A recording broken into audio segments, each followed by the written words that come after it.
Hello and welcome to the latest webinar from Emergency Services Times. And a slight change to our normal format. All of my guests are on stage with me this afternoon. So I'll slightly edit what I normally say to welcome them to our webinar. We will be today talking about biodiversity and why it should be at the heart of your development. I'm Catherine Levin, I'm the editor of Emergency Services Times, and I will be chairing the panel today. With our partner Crown Commercial Service, we'll be looking at this topic, and you'll be able to engage with us by using the Q&A, which is on the side of the screen. So please do ask questions as we go along. I will try and include them as much as I can. Not going to do any presentations or slides. This is just a chat. We're having a conversation. We've had a bit of a briefing beforehand, and we'll be talking through the structure today, and we'll take about 50 minutes. The webinar today is CPD accredited, so you'll receive a certification at the end of this, and if you're watching on catch up, you'll get that probably at the end of the month or in a couple of weeks' time. So I'm going to start us off. Normally I would introduce everybody onto the screen, but you're already here with me, which is great. So I'd like to introduce Becky Hodson, John Hales and Alexis Percival. Welcome to you all. So let me just introduce you. So John is Sustainability Lead for Crown Commercial Service. Alexis is Sustainability Manager for Yorkshire Ambulance Service, and Becky is the Environmental Compliance Officer for Hampshire and Isle of Wight Constabulary. So you're all off mute, so let's get going, shall we? Thank you very much for joining me today. Let's talk to start with about the strategic context. So biodiversity, what is it? So let's start with some definitions. Now, unfortunately, Alexis's camera isn't working today, which is why you can see AP and not her lovely face. But Alexis, are you able to give us a quick definition of biodiversity so that we can kickstart our conversation today? Absolutely. First of all, apologies for my camera. It's the joys of computer upgrades. So yes, biodiversity itself is everything, and that's probably the best way of saying it. It's everything in our ecosystems. So we're biodiversity, and as a wider spectrum of society, our biodiversity, it's the ecosphere that we live in. So it's really critical because biodiversity is interlinked with the climate emergency, and biodiversity crisis is also the two interlink through everything we do. So at the moment, we're in the process of warming our world. And at the moment, we're also in a biodiversity crisis because the biodiversity is so directly linked. And we need to work out how we can uncouple those and have a biodiversity increase in the next few years. So that's a great start for our conversation. So that leads me to ask, what do we mean by biodiversity net gain, which is the phrase that's going to keep coming up through this webinar today. I wonder if, John, could you help us with understanding what it means to have biodiversity net gain? Yeah, thanks, Catherine, and thanks, Alexis. That was a great definition. I think we're talking here about the variety and the breadth of all plant and animal life on Earth. Now, biodiversity net gain is essentially a planning term, which definitely defunds it, but defund, not defund. You meant fun and not money. yeah, absolutely. So, but it is super important. By that, we mean that whenever you develop any new development, there has to be a 10% increase in the level of biodiversity above what was there before. Right. So when we're talking about net gain, we're talking about more than there was there before. That's the principle. And it's super important because we're talking about a context where, as Alexis said, we've got a real paucity in this country in particular of natural life. Okay, and so when you're talking about developments, are we talking about if you've got a greenfield site, or it's something, a brownfield site where there's previously been a building, or it's a refurb? Does it apply regardless? Yeah, that's right. It's whatever is developed this year, and it's really interesting. You should ask that, Catherine, actually, because it's new legislation this year. So as of this year, this net gain biodiversity legislation applies to anything that is built, with a fraction of exceptions, really tiny things. Right. Okay. So Becky, you're coming from a police force to join us today, and you're working in sustainability. in terms of your brief and the area you're working in, is this a new and welcome addition to what you're having to do in terms of thinking about sustainability? Or were you already doing it anyway? So the 10% business is obviously new, but in terms of biodiversity and thinking about this increase, how does that fit with your current sort of portfolio of work in Hampshire? It's new. So we had been maintaining our estates, but the development of like net gain, that's new. So we are looking at methods of how we can do that, proposals, and working with our estates teams for like instigating this. So it's a new way of thinking, perhaps? New way of thinking, way of thinking, yes. Okay. John, you said it was legislation. Do you know when it came into force? Yeah, that's right. It's a good point. And just to follow up on what Becky's just said, it's new for everybody. So we're all finding our way here. So the legislation came into place this year, but in stages. Right. So February of this year was the main tranche of legislation for most projects. But if you're a small development, it came into place in April, and for nationally significant infrastructure developments, well, that came into place in November. So just this month. Right. And somebody's asking here, what's the name of the legislation? Is it just called BNG legislation? Do we know? No, it sits under the Biodiversity Act, and the Environment Act as an overheading aspect. I think BNG is directly under the Environment Act. Correct me if I'm wrong there, John. No, I believe. So is it secondary legislation then? 2021. No, so the Environment Act covers BNG, it covers biodiversity duty, and it covers a full realm of different aspects. So it picks up quite a lot of the environmental acts that have been around and kind of amalgamates them into one big one. And BNG, as John says, it's got different times it's come to market as such. But at the end of the day, I think councils and lots of different areas are now kind of starting to mandate it in developments, and BNG in itself is a literally what it says in the tin. It's about biodiversity net gain. So you need your biodiversity starting point, and I'm going to chuck COP15 in there as a something to galvanise us. So the COP15, along with the COP29 that we've got at the moment, COP15 stipulates that we need a 30% increase in biodiversity by 2030, and BNG aligns with this, the direction we need to be going. And essentially, we need to be going harder and faster than 10% net gain, but we need to know what our baseline is to say what's the best thing for that land in order to bring it in. Right, so going harder and faster, but that assumes that people know what they're doing to start with, I think. So let's go back to basics. So if the legislation is there, it sounds like it's coming in different sections depending on who you are. Is there a transition period that's kind of people are like able to get used to it, or is it just a cliff edge with this legislation? You have to have it developments after a certain date. Do we know if that's the case? Yes, the latter, Catherine. Anything that happens after the dates that we've outlined, that is now something that is a requirement. Okay. But to make life a little bit easier, if you started your development before the legislation came in place, that means it doesn't apply. But if you start your development and your planning after the legislation comes in, well, it's then that it kicks in for you. Okay, right. And in the comments, actually, we've had a couple of references to web addresses for things. So there's a Gov UK reference in here to understanding biodiversity net gain, which is useful for people to take a note of.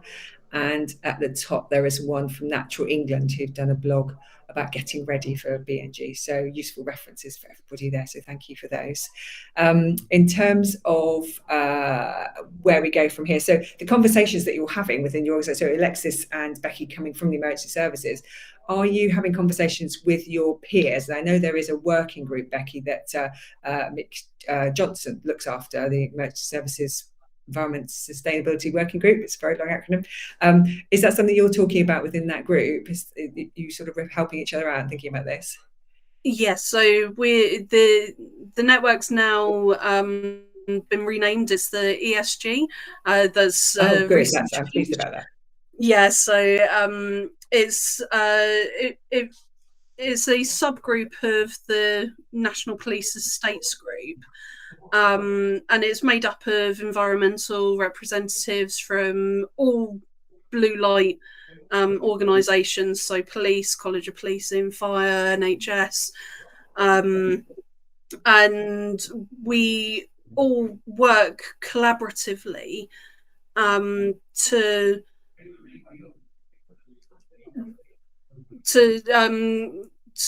bring together information and strategy and policies and things like that.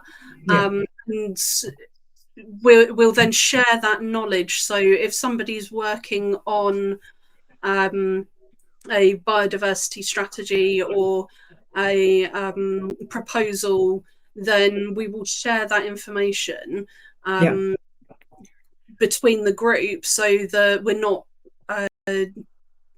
doing work twice. Yes, because what you'll get is everybody reinventing the wheel 100 times. So someone in the chat, the questions is saying that they've moved from DEFRA to police recently, so the central government into the police, and found it hard, quite hard with the lack of knowledge of the legislation throughout the public sector, suggesting that it's not well known. But within your groups, it sounds like the ESG is kind of on it, which brings me on to my next question, which is around, are the leaders of your organisations on it? So Alexis, in terms of ambulance services, what kind of conversations are leaders having about biodiversity and biodiversity net gain, this new legislation? Do they just say it's your job, sustainability people, or are they talking about it at a strategic level?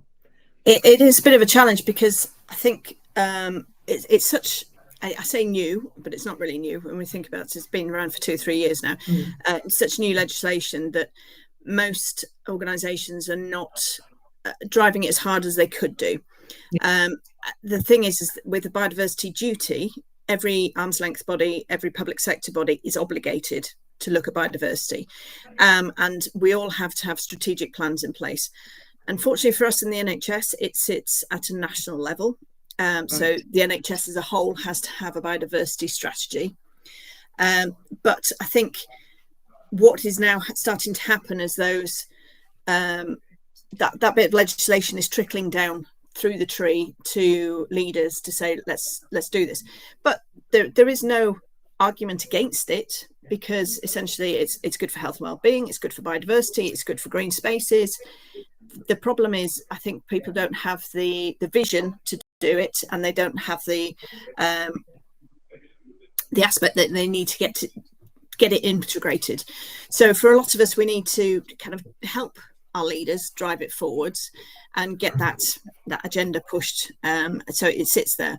But we've got lots of different tools that we can utilize, not just from building and with B&G, but using our spaces for the better good, planting hedgerows, looking at what we can do for having cooling impacts. And if we start to look at climate adaptation, it's a really key critical part of what we need to do for future planning, because a tree will cool a building. It will also enable that you could have buildings cooled by having green walls or having things growing upside of it.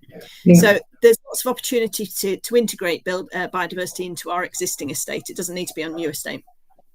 Okay, so if leaders are sort of having those conversations, but we need them to have the vision, I wonder if some of that vision is around understanding really what it is in a sort of tangible way. So John, in terms of, we've described biodiversity in the sort of overall way, but in terms of practical things, the things that you see, emergency services or other areas, what are people actually doing that's tangible that we could kind of describe to kind of bring this to life a little bit? We've talked about legislation, so what is it? What is the activity of biodiversity? What can you do to be biodiverse?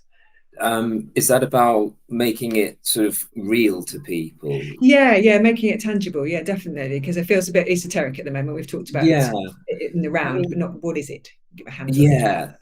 So I think one thing is, in terms of having communication with leaders, from a behavioral science perspective, one thing we know is that biodiversity, in terms of it's stuff you can see.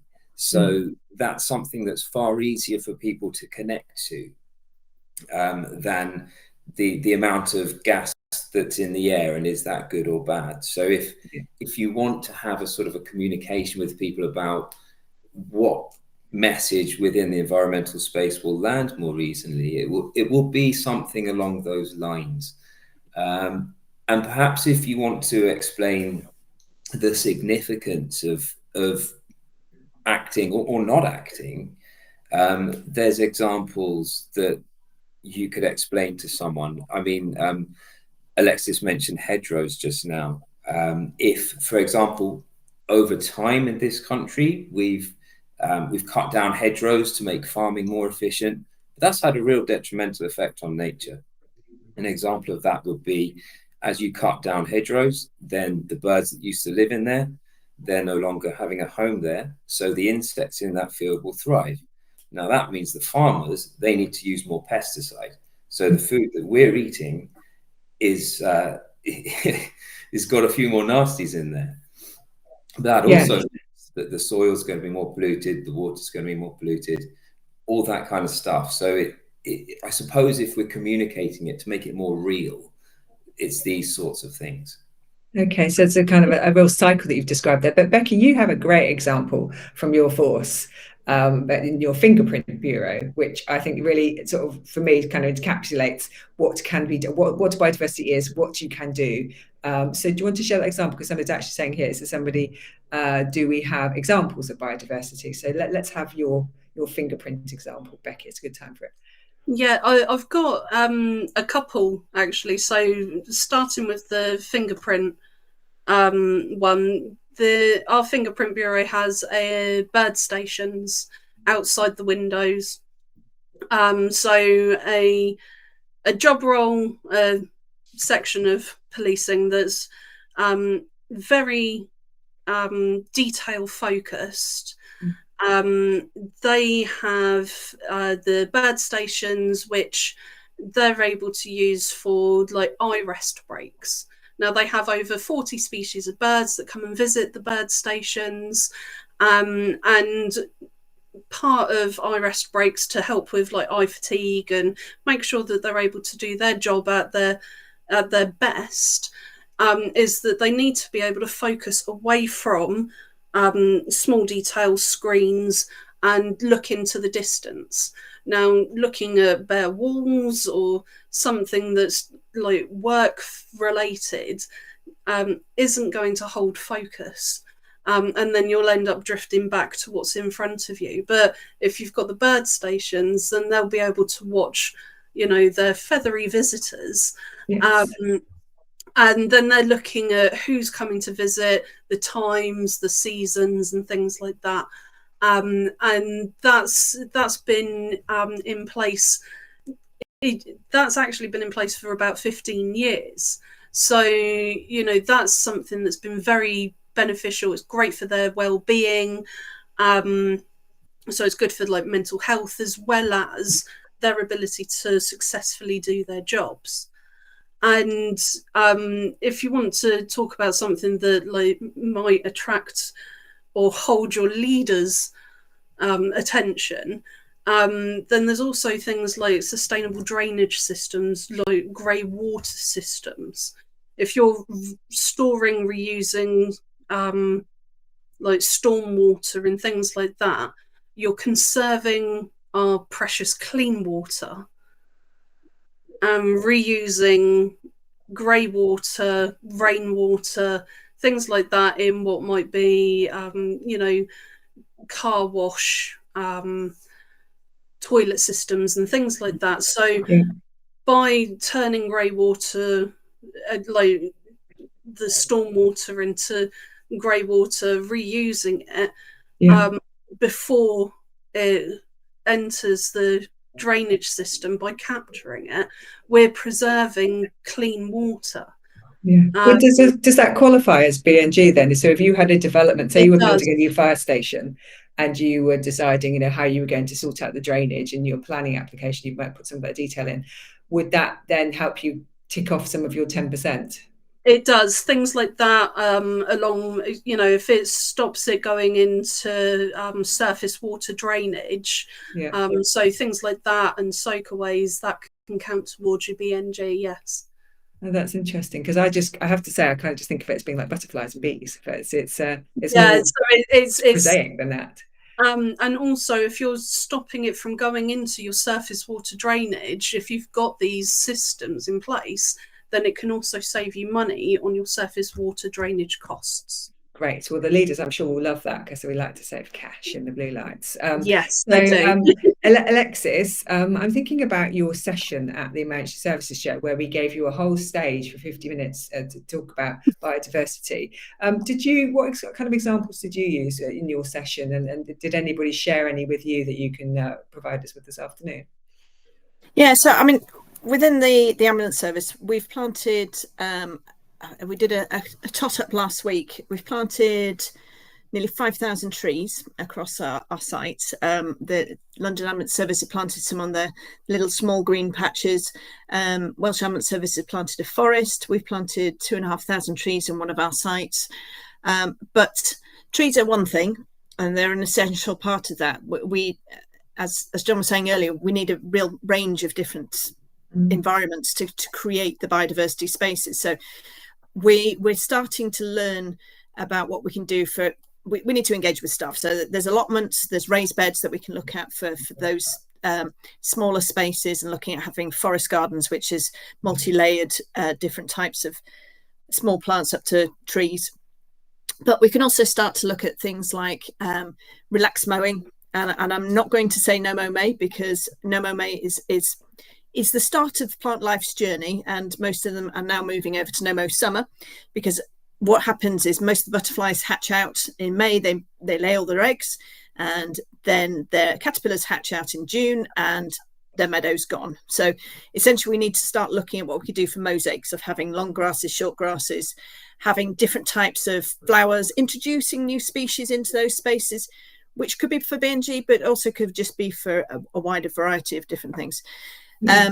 We can also start to plant things like orchards, hedgerows, looking at what we can do to build up the resilience of those, but also having really nice spaces that we can have within our spheres. And it's something that I think we can all do in a really small, little, tiny garden up to a much larger area. But within the emergency services, our staff need somewhere to go and escape. So it's really key to have those green spaces.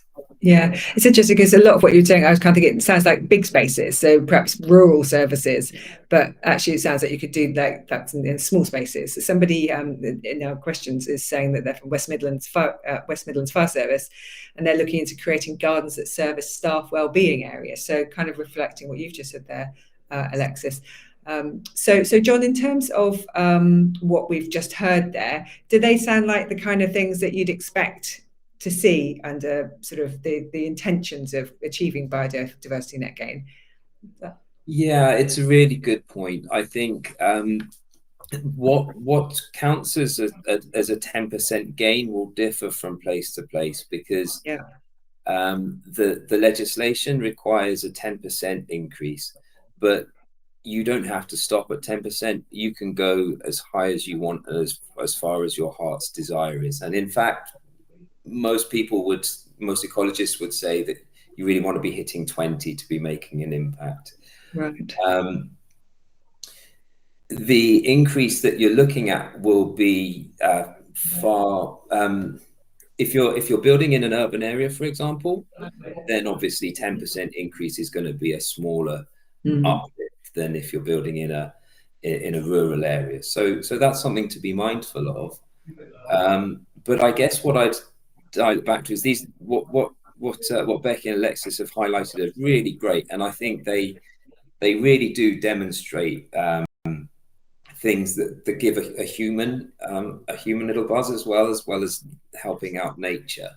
Yes, it's that wellbeing point that you made earlier, isn't it, about how to provide environments in which people want to work, and the environment is one way to do that. So Yeah, absolutely. And even I know there's some ex-DEFRA folks on the call, so there is a team in DEFRA that are looking at this and how you can actually quantify the value that nature brings to a person.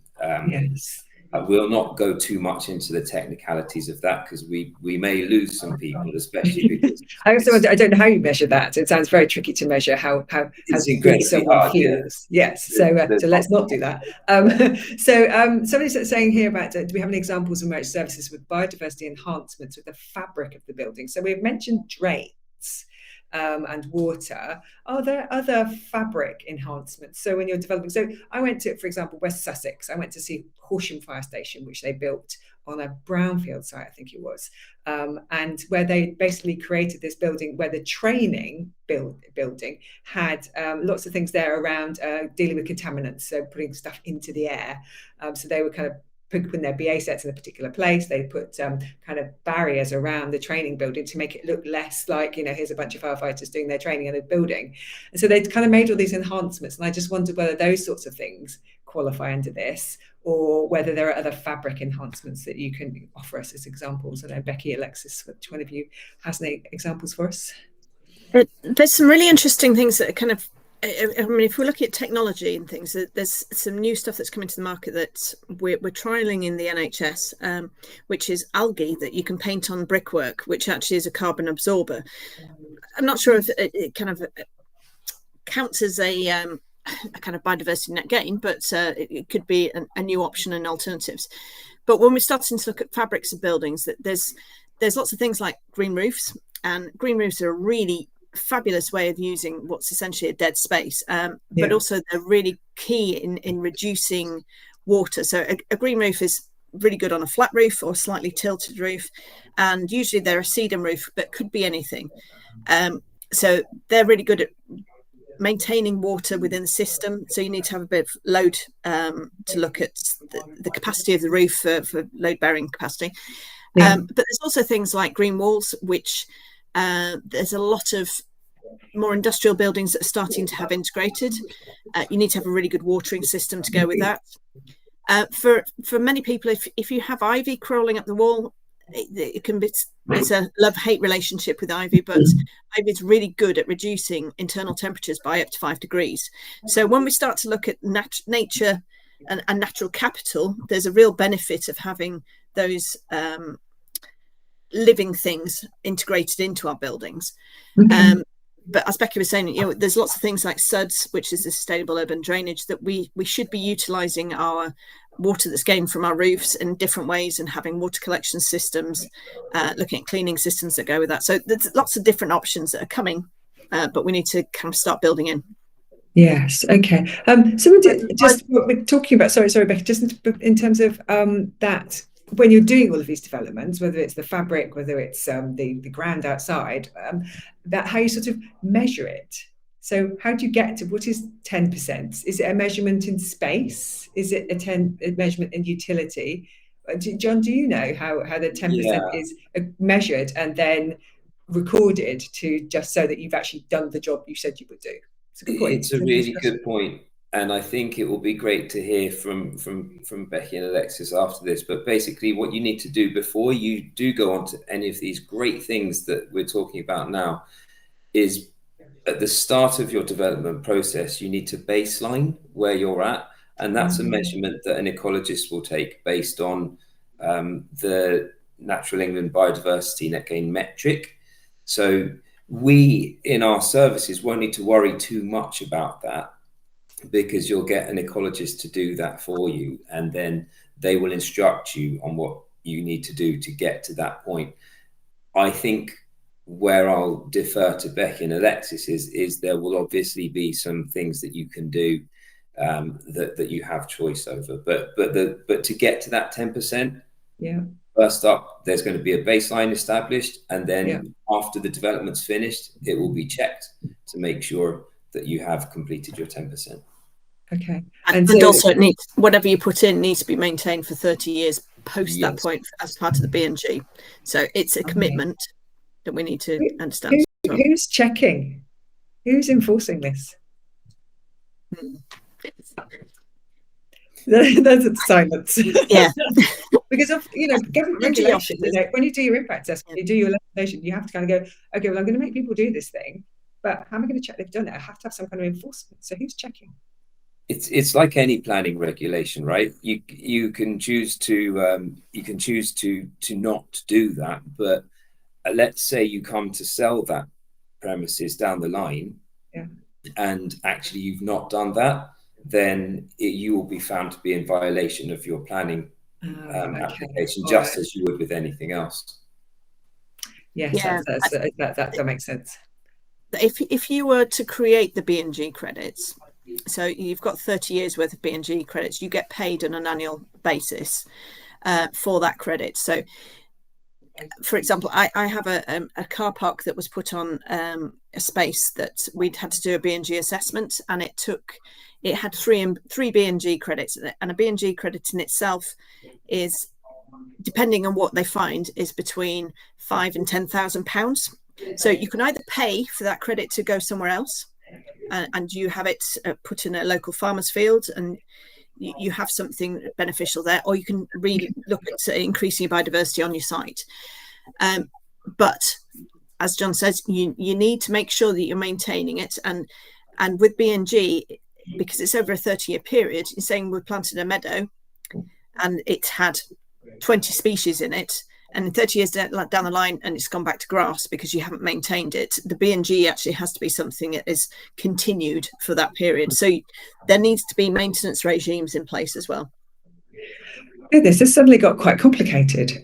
So Becky, how will you in your force be checking that your fingerprint bureau and your other things that you're doing in the fabric of your buildings and whatnot is meeting these credits, and you'll maintain it for 30 years? What's the plan? How are you going to do that? We are currently developing a plan, and I think it'll rely on myself as compliance officer. We also have a wonderful team of volunteer gardeners. So if we were to install something like a wild meadow, it wouldn't just be our facilities maintenance team, but I would also be looking at our volunteer gardeners who currently look after things such as they've installed things like bug hotels and log piles and things like that already. So that would be sort of added into a roster.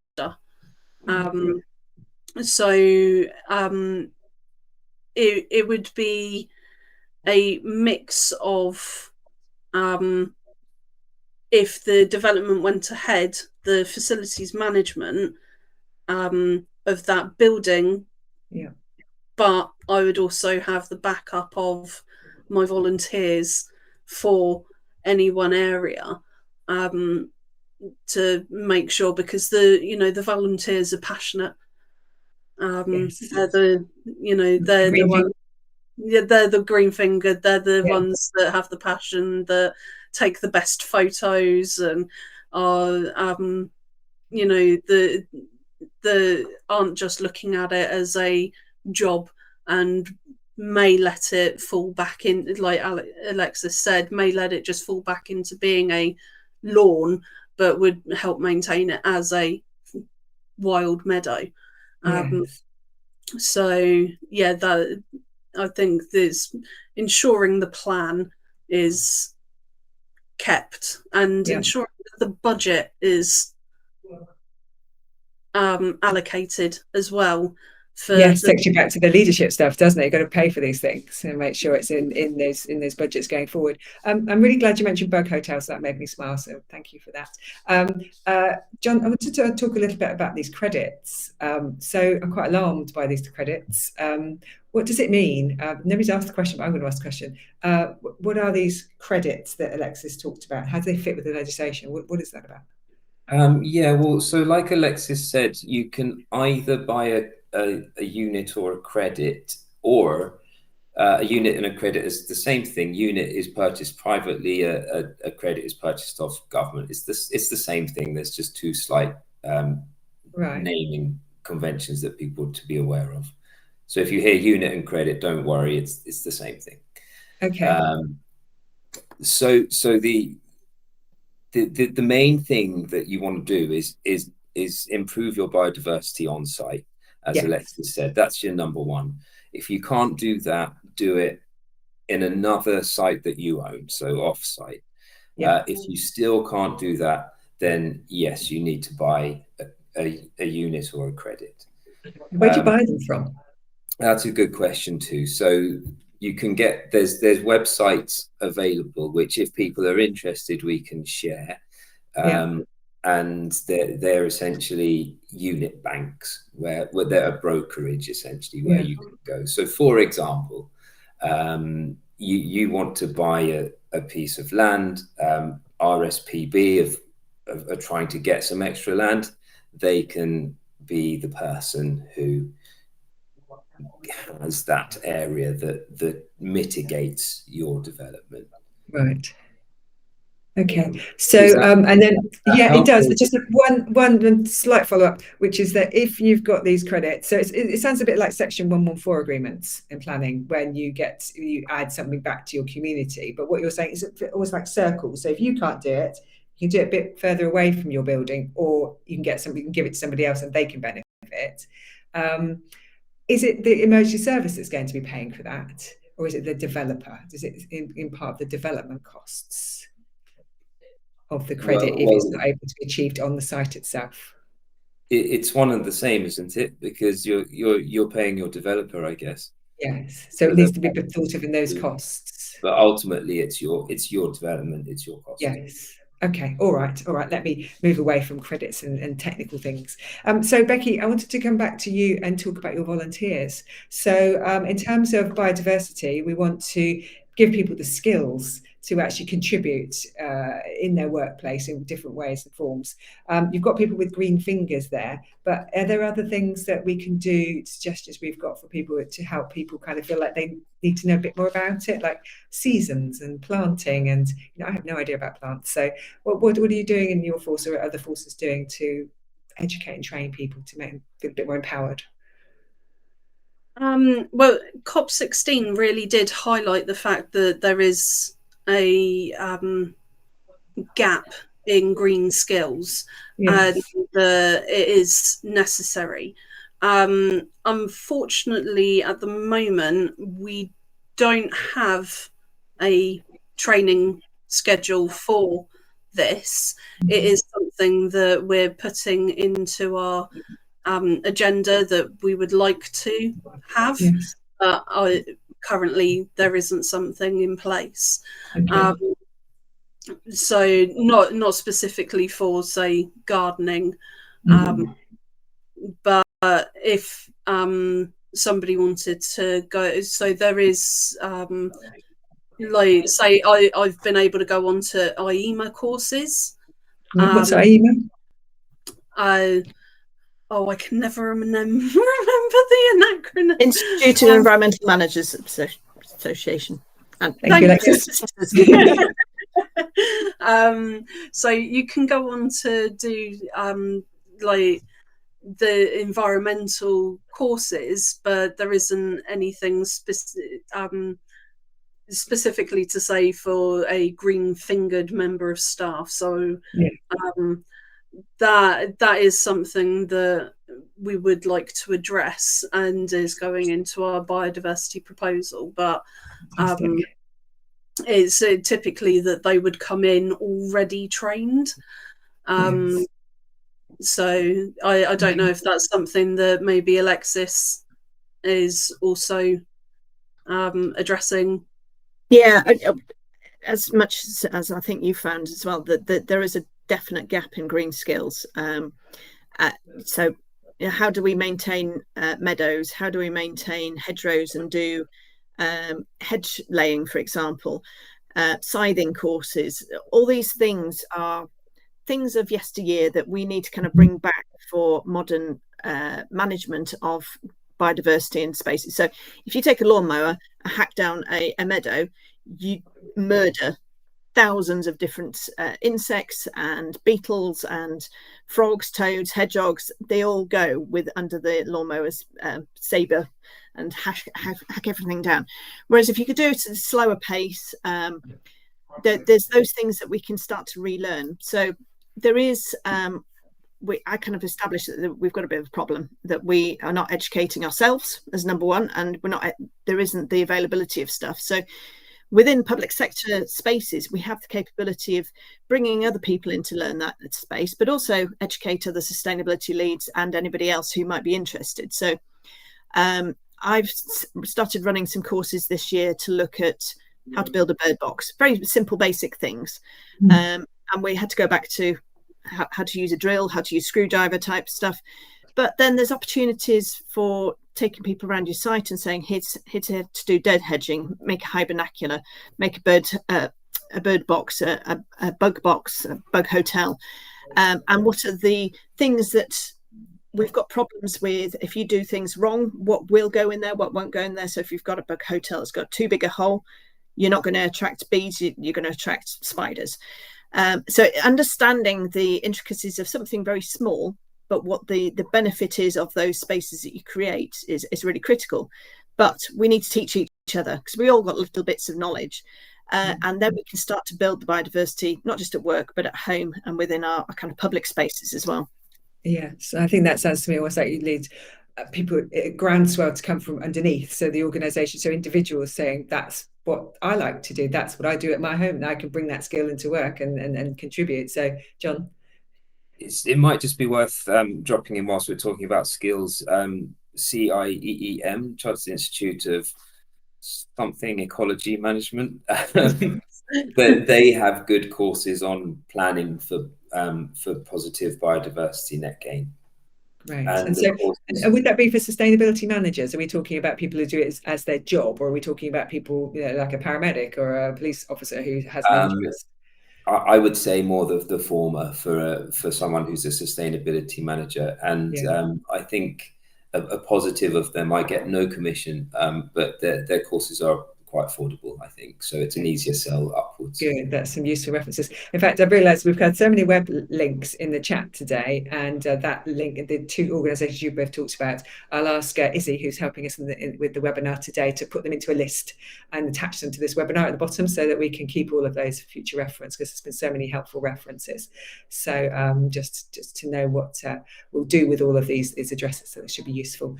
Okay, so we're coming up to our last 5 minutes, and we've talked about skills, which is great. So in terms of just returning back to the where we all started, in terms of the legislation, the needs to change, things that people need to do. John, in Crown Commercial Service, you have something called a product and pathway to procure biodiversity. Do you want to just tell us a little bit about that? Yeah, I think it's we've noticed that people are kind of, it's new legislation. Well, as Alexis said, it's not new legislation, but the nature of what we need to do as a result is new. So people are kind of finding their way a bit, really, and it's really understandable. So be a bit kind to ourselves on that basis. But people that come to us, we help them understand, firstly, the ways you can go to procure things at different values, and not just through us, but through your internal procurement processes, or even through another procurement body. And that's advice we'll give for free. We work for government as a friend, as well as someone you might want to procure through. And then if there is something through that pathway that makes you think, that's something that's for us, then what I'm currently working on is a really easy buying tool for people. So again, it's free advice. So that's where we're at on that front. Lovely. Okay, so they can go to visit Crown Commercial on your website and check out what's possible there, or get in touch. Drop an email as well. Happy to chat. It's not, there is zero hard sell. We've helped someone, for example, at DEFRA, who was wondering how best to buy something recently, and we said, go internal. Yes. And it was the cheapest and most efficient way. Right. Okay. Thank you for that. It's very helpful. And just a final question on the legislation. It's just around somebody's asking whether, because environment is delegated to the devolved administrations, does this legislation we're talking about today just apply to England, or is it nationwide, UK-wide? Do we know? I have a feeling the Environment Act's national, but there might be prescriptions within each devolved nation. It's worth delving into regionally, but I know Wales Wales are very progressive on Yes, their because they have legislation. natural Wales, don't they? They have their own. So it's natural England, isn't there? And natural Wales, I think. That's what we've got as a nature. I can't remember which one it's called. Okay, so we're not entirely clear on that, but maybe I should have done my research first to find out about the how it is applied. So what I'm going to ask you to do now as we wrap up our discussion, which has been fascinating, I'm sure we could talk about it for a long time, and maybe have some pictures of bug hotels to go with it, which would be fantastic. I'm going to ask you all to give me one piece of advice. So as everybody goes back to their desks after watching us this afternoon, thinking about biodiversity, what is the one piece of advice you're going to give them to go and do something great in this world? So let me start with you, Becky. What is your piece of advice for our viewers this afternoon? I would say that it's best to choose the right language for the audience that you're speaking to. So I find that with police, it's best to talk risk. Police understand risk best. So they can understand financial risk, legal risk, criminal, regulatory. So if they understand that, like, say, an invasive species like Japanese knotweed could involve closing stations, then that's something that you're speaking in a language that they converse in regularly. Yes. So we as like environmental and sustainability like practitioners, we can talk in a much broader sense, but we need to address the audience in a way that they can understand. So it's just, if we're going to talk biodiversity, it's making sure that we get the greatest impact by talking to them in a way that they can understand. So it's making it accessible to the people that we're talking to. So adaptation of your language, thinking of how it would come across best. Thank you very much. That's a helpful tip. John, what is your tip for our audience this afternoon? I'd say think strategically and holistically up front. So if there's a development to be made or work that needs to be done, have an integrated plan at the start so that you don't get caught out down the line having to do things and be too reactive. Okay. And does that integration involve integrating with the wider organisation in terms of all the other strategies that no doubt it's dealing with? I was thinking there in a sort of a fairly narrow front on if you have to do a new development, make sure whatever it is, your baselining, your land management strategy, have that all integrated at the start so that it will save you money, so you don't have to do multiple purchases. You'll probably be able to tie quite a few things in, and you can use it as an opportunity to engage people with things like their volunteer days and do some of the great stuff that Becky and Alexis are talking about. Yeah. Okay, lovely. And I love the fact that the sun came out as you were speaking with your advice there, wherever you are. So, Alexis, last word from you, please, on your advice for our viewers. I think my advice is keep learning, because it's not a new field, but it's new to us because we've lost the knowledge of biodiversity. So we need to go back to square one, and whatever field you're in, you need to continue to learn about why we need biodiversity. You need to learn how we implement it, where we implement it, how to maintain it, and how to create the longevity for that biodiversity going forwards, because you don't want to put it in and then somebody mows over the top of it. You want to be able to say, right, I've worked with all of you, different departments, your estates teams, your fleet teams, whoever it might be, and this is where we're planting this tree. And the care going forwards will fall to the estates team, mowing, go to the facilities team, whoever needs to, but everybody needs to understand why that biodiversity is important and learn from the benefit of it. Excellent. Thank you so much. So some really strong advice there. So from the three of us around language and being adaptable and how you speak about it, thinking strategically, making sure you think about the whole picture of your planning rather than one narrow aspect, and keep learning. Keep learning. That's all great advice. Thank you so much, everybody. That brings me to the end of the webinar today. So ordinarily we would, I would thank my speakers and you'd go off into the wings, but today we're all going to stay on screen together. Oh, no, we're not. Let's see. So Izzy, can we bring Alexis back onto the screen, please? Thank you very much. I will just do my outro here if you're all okay with that, my panel. Thank you so much for joining us this afternoon, our panel. Thank you. Thank our listeners, and to thank Crown Commercial Service for being our partner for the webinar today. It's going to be available on catch up. So as soon as we offer your screen today, it'll be available so you can watch it again if you want to, or you can ask, get all your friends to watch it too and learn too. We will add the notes on, as I referred to earlier, and you'll receive the CPD accreditation quite soon after this webinar and in the next couple of weeks if you're watching on catch up. Our next webinar, is on the 5th of December, and we'll be talking about technology leadership with Staffordshire Police, Seymour Police, and with the Coast Guard for the first time on one of our webinars, which is nice to see. So do visit our website, stay up to date on emergencyservicestimes.com, and sign up for our weekly and daily digest to make sure you know what's going on. It's a very busy sector. So it just leaves me to say thank you very much for watching.